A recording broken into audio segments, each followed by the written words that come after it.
एगो गीत आई रहल ह फिल्मी गीत रहल ह कि तेरी मेरी मेरी तेरी प्रेम कहानी है मुश्किल दो लफ्जों में ये बयान ना हो पाए। के भोजपुरिया भाई लोग कह दी हम ये के रात में चांद के पार ले जाइबो का नाम वही देखे कहे पता आज हमने के जगकर्ता मलिकार की ओर से गणेश भगवान का न्योता देता नहीं। अरे सबका सब पहले भेजा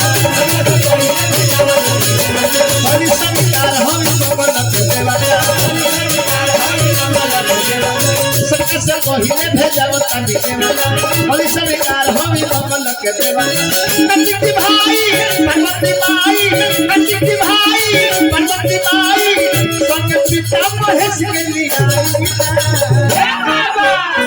रिद्धि सीधी के सैया जी आज सभा में आई सभा में आके गोपाल की बरसाती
बाकी बड़ा शांति सर्व सब प्रोग्राम सुनत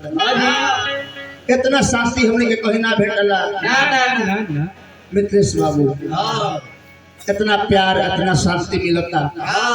सुकून मिलता दिल के हमने के केहू 150 जगह डिस्टर्ब नहीं कर कितना जगह आदमी जला नु तो रुपये नामे बोलने से फुर्सत ना मिले जी हमार रुपये ली हमार नाम धरी हमार रुपये ली बाकी वो सब शांति से सुनता बाकी जगह घरे गणेश भगवान के पूजा होला वो आदमी के वो व्यक्ति के दायित्व बनेला 1500 के गणेश भगवान के पूजा में शामिल भइल तो हम नितेश बाबू अवधेश बाबू से कहो ये आपके दरवाजे पे गणेश भगवान का आराधना किया जा रहा है इसमें आपका दायित्व लड़का बाबा से कल किए पार्वती के होवी दुलारा बाबा मंगल का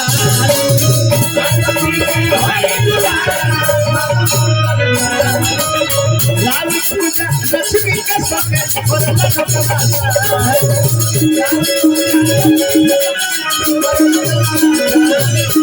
पार्वती का हमें दुलारा बाबा मंगलकारी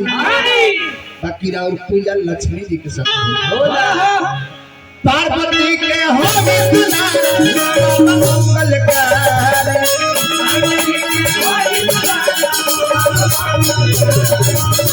लक्ष्मी के सके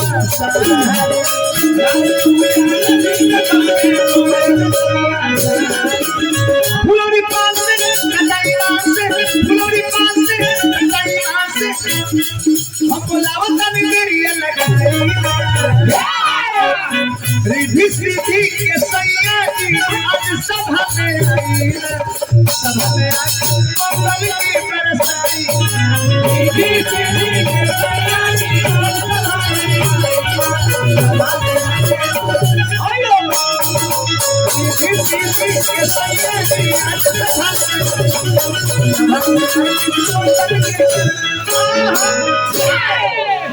आज हमने के